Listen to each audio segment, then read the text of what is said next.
Om Namo Narayana, welcome back, as today we start the Yoga Kundalini Upanishad, which will take numerous videos as it is in a few sections. So part 1. Chitta has two causes, vasanas and vayu. If one of them is controlled, then both are controlled. Of these two, a person should control vayu always through moderate food, postures, and the 30 Shakti Shala. I shall explain the nature of these. Listen to it.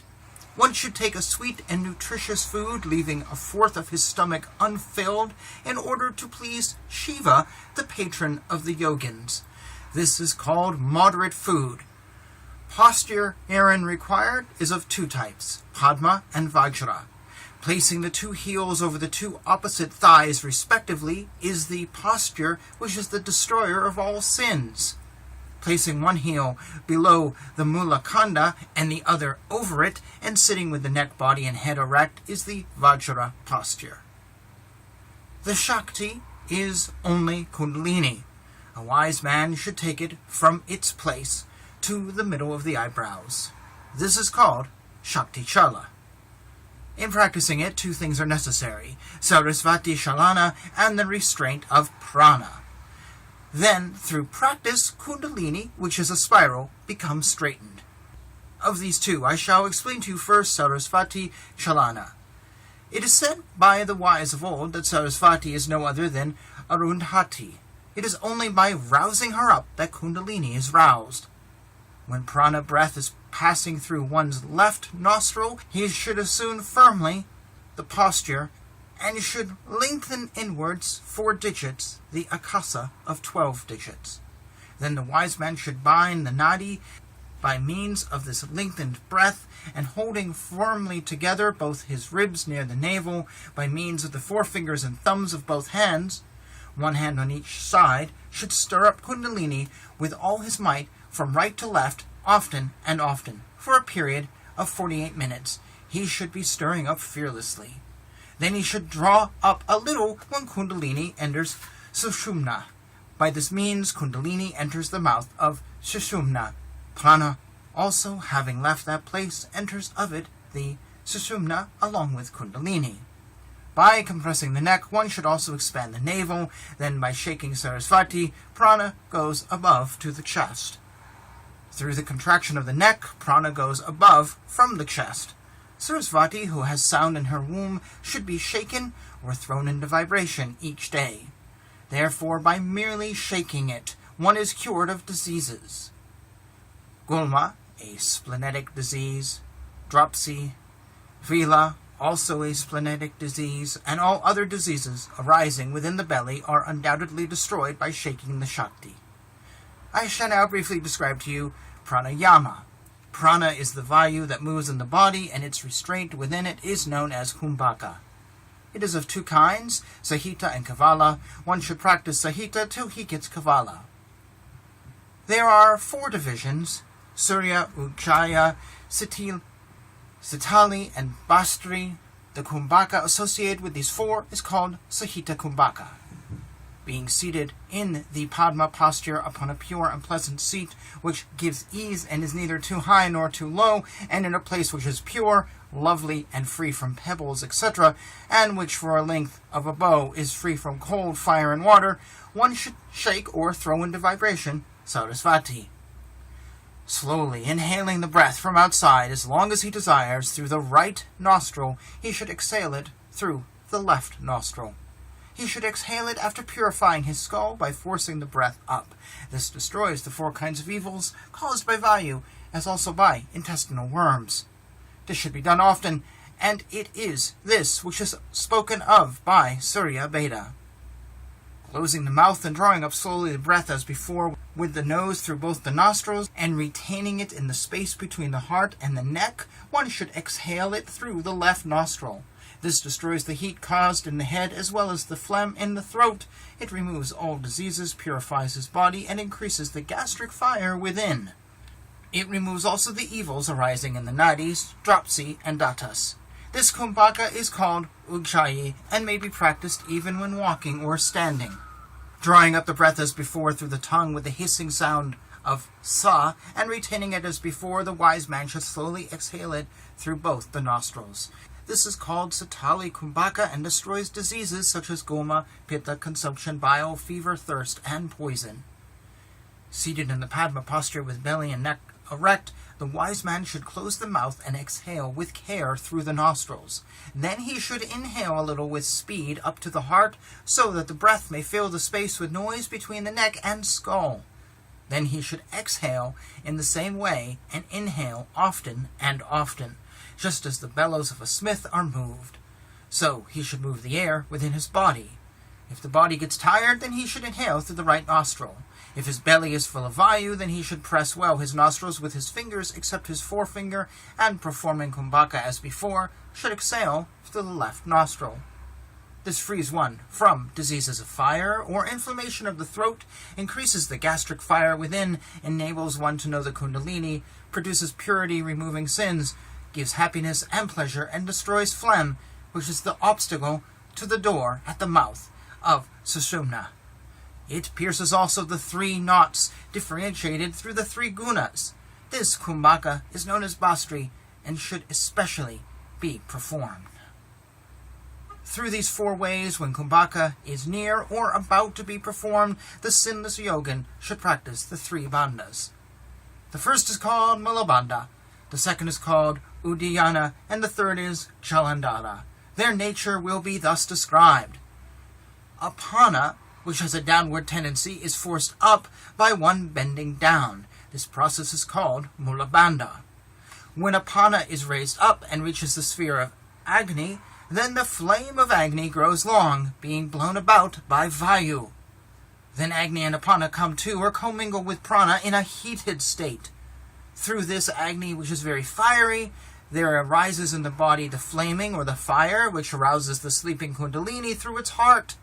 Then this kundalini makes a hissing noise, becomes erect like a serpent beaten with a stick, and enters the hole of Sushumna. Therefore yogins should daily practice Mulabandha often. Uddiyana should be performed at the end of the kumbhaka and at the beginning of expiration. Because prana uddiyate goes up the Sushumna in this bandha, therefore it is called Uddiyana by the yogins. Being seated in the Vraja posture and holding firmly the 2 toes by the 2 hands, he should press at the khanda and at the place near the 2 ankles. Then he should gradually upbear the thread which is on the western side, first to Udara, which is the upper part of the abdomen above the navel, then to the heart, and then to the neck. When prana reaches the junction of the navel, slowly it removes the impurities in the navel. Therefore, this should be frequently practiced. The bandha called Jalandhara should be practiced at the end of kumbhaka. This Jalandhara is of the form of the contraction of the neck and is an impediment to the passage of vayu upwards. When the neck is contracted at once by bending downwards so that the chin may touch the breast, prana goes through Brahmanandi on the western tana in the middle. Assuming the seat as mentioned before, one should stir up Sarasvati and control prana. On the first day, kumbhaka should be done 4 times. On the second day, it should be done 10 times, and then 5 times separately. On the third day, 20 times will do, and afterwards kumbhaka should be performed with the 3 bandhas, and with an increase of 5 times each day. Diseases are generated in one's body through the following causes: sleeping in daytime, late vigils overnight, excess of sexual intercourse, moving in a crowd, the checking of the discharge of urine and feces, the evil of an unwholesome food, and laborious mental operation with prana. If a yogin is afraid of such diseases when attacked by him, he says, "Oh, my diseases have arisen from my practice of yoga." Then he will discontinue this practice.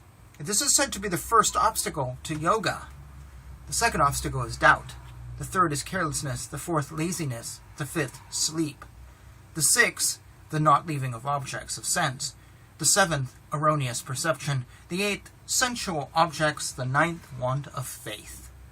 And the 10th, the failure to attain the truth of yoga. A wise man should abandon these 10 obstacles after great deliberation. The practice of pranayama should be performed daily with the mind firmly fixed on truth. Then Chitta is absorbed in Susumna, and Prana, therefore, never moves. When the impurities of Chitta are thus removed and Prana is absorbed in Susumna, he becomes a true yogin. Apana, which is the downward tendency, should be raised up with effort by the contraction of the anus, and this is spoken of as Mula Bandha. Apana, thus raised up, mixes with Agni, and then they go up quickly to the seat of Prana. Then Prana and Apana, uniting with one another, go to Kundalini, which is coiled up and asleep. Kundalini, being heated by Agni and stirred up by Vayu, extends her body in the mouth of Susumna, pierces the Brahma Granthi formed of Rajas, and flashes at once like lightning at the mouth of Susumna. Then it goes up at once through Vishnu Granthi to the heart, then it goes through the Rudra Granthi and above it to the middle of the eyebrows. Having pierced this place, it goes up to the sphere of the moon. It dries up the moisture produced by the moon in the Anahata chakra, having 16 petals. When the blood is agitated through the speed of prana, it becomes bile from its contact with the sun, after which it goes to the sphere of the moon, where it becomes the nature of the flow of pure phlegm. How does it, which is very cold, become hot when it flows there? Since at the same time the intense white form of the moon is speedily heated, then being agitated, it goes up. Through taking in this, Chitta, which was moving amidst sensual objects externally, is restrained there. The novice enjoying this high state attains peace and becomes devoted to Atman. Kundalini assumes the 8 forms of matter and attains Shiva by encircling him and dissolves itself in Shiva. Thus, Raja Sukla, seminal fluid, which rises up, goes to Shiva, along with Vayu. Prana and Apana, which are always produced, become equal. Pranas flow in all things, great and small, describable or indescribable, as fire in gold. Then this body, which is composed of elements, becomes Adhi Daivata, and is thus purified. Then it attains the stage of Ati Vahika. Then the body, being freed from the inert state, becomes stainless and of the nature of Chit. In it, the Antivahika becomes the chief of all, being of the nature of that. Like the conception of the snake in a rope, so the idea of the release from life and samsara is the delusion of time. Whatever appears is unreal, whatever is absorbed is unreal. Like the illusory conception of silver in the mother of pearl, so is the idea of man and woman. The microcosm and the macrocosm are one and the same, so also the linga and the sutratman, substance and form, and the self-resplendent light, and Chidatma. The Shakti named Kundalini, which is like a thread in the lotus and is resplendent, is biting with the upper end of its hood at the root of the lotus, the Mulakanda. Taking hold of its tail with its mouth, it is in contact with the whole of Brahmarandara of Susumna. If a person seated in the Padma posture and having accustomed himself of the contraction of his anus makes his Vayu go upward with the mind intent on Kumbhaka, then Agni comes to Svadhisthana flaming, owing to the blowing of Vayu. From the blowing of Vayu and Agni, the chief Kundalini pierces open the Brahma Granthi and Vishnu Granthi. Then it pierces Rudra Granthi. After that, all the 6 lotuses. Then Shakti is happy with Shiva. This should be known as the highest state, and it alone is the giver of final beatitude. And that is part 1 of this Upanishad. So thank you for joining me.